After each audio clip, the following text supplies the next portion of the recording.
Shopping secondhand is one of the best things that we can do for the planet as individuals. It reduces the need to create new items, which is pollutive. It prevents things from going to the landfill, which is pollutive. It supports small businesses over large businesses, which are pollutive. And to top it all off, it will save you money. So if you don't want to shop secondhand for the planet, fine. Do it for your own benefit, which you can check out the full benefits of shopping secondhand in this video. So to celebrate the earth and show you how great secondhand shopping is, here are some of my favorite secondhand items, starting with this new sweater that I just got at a garage sale. A lot of my old favorites did have to be donated when we moved into an RV, so you can check out my old favorite secondhand items in this video. In our new home, it has been really fun to acquire new pieces and new items. Really, all of this stuff behind me is secondhand. I think it just makes our home so much more cozy and unique, and so much more charming to find stuff secondhand. If you want a full home tour, don't forget to check out this video right here. Hello everyone, it's Emma and welcome back to my channel where we talk about all sorts of things zero waste, focusing on free, easy, and fun ways to live low waste and ways that we can all be activists. And yes, voting with your dollar is a way that we can all be activists, and there's a full video on voting with your dollar that you can check out down below. One way you can vote with your dollar is by not shopping new and not shopping at big businesses, and instead shopping at small businesses, particularly small secondhand businesses. Anyway, let's get right into it, starting with my wedding band. Yes, my wedding band is secondhand. It is a secondhand item that I have owned the longest, and on this list, it has been on the planet the longest out of all these secondhand items. This family heirloom has been passed down 4 other generations to get to me over 8 years ago, and I love how simple she is. I love how she's changed over the years too. It was originally gold, and my mom got it dipped in silver to give it new life, probably close to 30 years ago. It could use some love, which I may do to celebrate our 10th anniversary that is slowly creeping up on us. But for now, I cherish the memories behind it.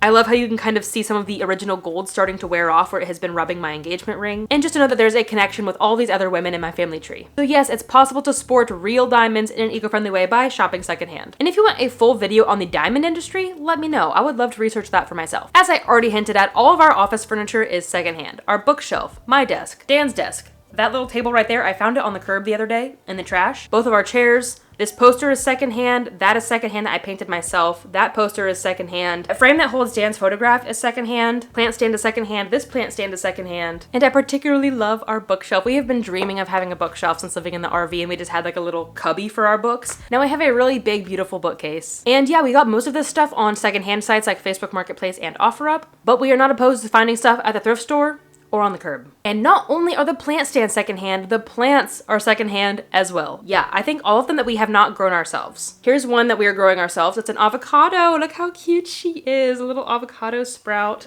with some baby leaves. Studying it now that I know plant anatomy. All of those plants back there and the other ones here in the window we got secondhand once we moved here.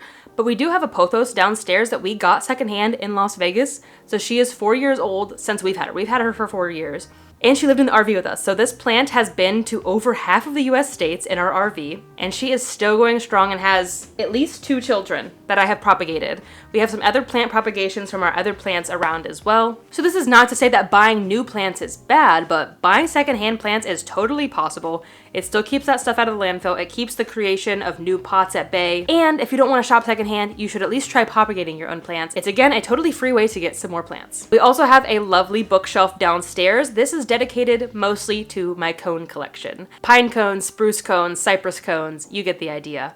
I love conifers. I have been collecting conifer cones for only 3 years now, but I have like 60 species. It's a little crazy. But not only that, our shelf down there also has some rocks, some crystals, some other nature-y items.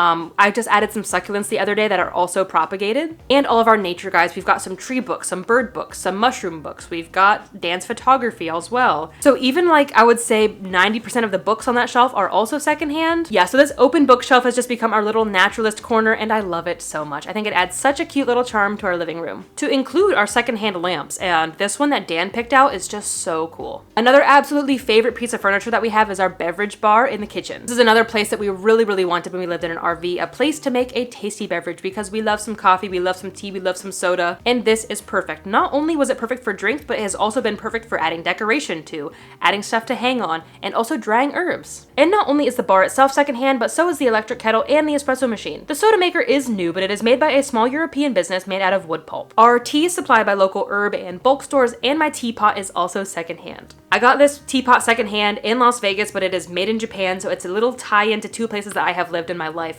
So it's really, really special. Our truck is also secondhand. Yes, I drive a truck and I'm an environmentalist. But why? Well, I've said it a few times. We used to live in an RV. We needed the truck to pull our trailer, and since the truck is already paid off, we're keeping it. It's not the most ecologically friendly vehicle, but it does get pretty good gas mileage for a truck, and it is really great for road trips. We do a lot of driving here to travel instead of flying, and it's also really comfortable for our dog. It can hold all of our like camping gear really comfortably. Not perfect, but we can also sleep in it decently comfortably. So we're gonna keep it as long as she's running. It would be much nicer to drive something smaller.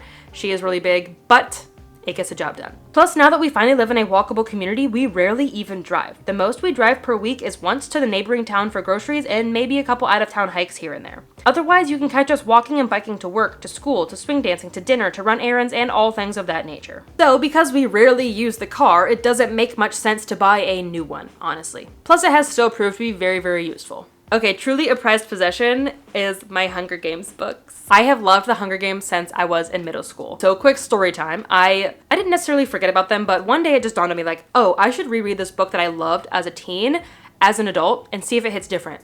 It hits different. And so when I went to the library in 2023, when we moved to Washington, I stumbled across The Ballad of Songbirds and Snakes, a book that I had never heard about, even though it had been released for 3 years at that point. So I said, new Hunger Games book? Consider this my whole personality once again. So I reread them, the trilogy, and then I read Ballad of Songbirds and Snakes, and then I watched the Ballad of Songbirds and Snakes movies, and then a new Hunger Games book was announced, I think sometime last year, and then Sunrise on the Reaping came out this year, and I'm obsessed. I read Sunrise on the Reaping, I read the trilogy, I read Ballad of Songbirds and Snakes, and then I read Sunrise on the Reaping. So I read 6 Hunger Games books, one of them twice, in the span of like 3 weeks. I went really crazy for those books in March and April of this year, and it got me out of a reading slump, but also kind of put me into a reading slump at the same time, because they're so good, and nothing will fill that gaping hole in my heart. Anyway, last November, I found the trilogy secondhand at a local secondhand bookstore for $7 each. So I reread them also in November. I read them like 2 or 3 times a year. And then I found Ballad of Songbirds and Snakes secondhand on Thrift Books. And then I bought Sunrise on the Reaping new when it came out in March, because it's a new book. I'm not gonna find it secondhand. And then I thought, oh, I should watch the movies again, because I don't know if I've seen these movies since high school. And I originally borrowed them from the library, and then I thought, well, I would love to own them myself. I'm really on a quest to own a lot of physical media, secondhand, of course.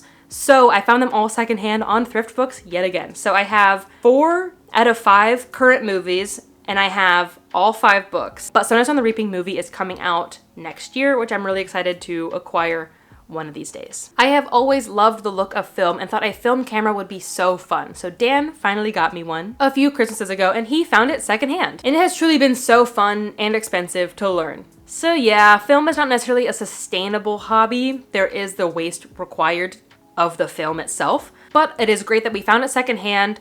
I'm very mindful about how much I use it, and I also get my photos digitally instead of printed. The point is not to be perfect about your hobbies and your interests, but to be better. And while it's not the most sustainable thing that I do it as sustainably as possible, and I'm gonna take care of that camera and make it last as long as possible. You can check out more of my zero waste hobbies in this video. As I've already hinted at in the office, a lot of our art in our house is secondhand. Actually, if I didn't make it myself, probably out of trash, it was secondhand. So this one up here, that wooden cutting board, I found the wooden cutting board in the trash and then I painted it. I've also got some art right here that I just made out of some wood cutting rounds and some old twine. So that is totally an upcycled art project as well. I've got some other art downstairs, a wooden cutting board I painted on, some old canvases that I have painted and glued stuff on. And we have some secondhand art as well. Painting of Yosemite. It's probably a print of Yosemite that Dan found secondhand. That is a Tropical Plants of the World poster that I found secondhand when we lived in Japan. And if we don't find it secondhand, we'll find it from a local artist. As I said with my sweater, this is secondhand, and I pretty much buy all of my clothes secondhand. I do get gifted a few things from brands here and there, but if I'm buying something for myself, it's gonna be secondhand. Some of my favorites include my Christmas sweater and my Patagonia pullover, but I do have a favorite secondhand clothing brand, and that is Reworked by Sav. I love what Sav is doing with her brand with secondhand clothing and textiles. She takes items with holes and stains and awful political messaging and repurposes them into wearable art with eco-messaging and themes. She does bleach tie-dye to offset any staining and cuts up torn clothing to rework as patchwork designs and ransom note texts. I am absolutely obsessed with what she is doing. Her art is amazing and is 100% secondhand.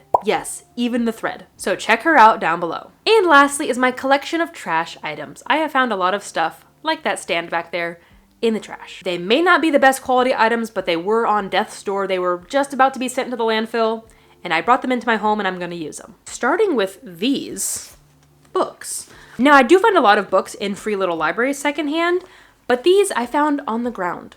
And as you can see, they're a little damaged because It was misting when I found like 30 books on the ground.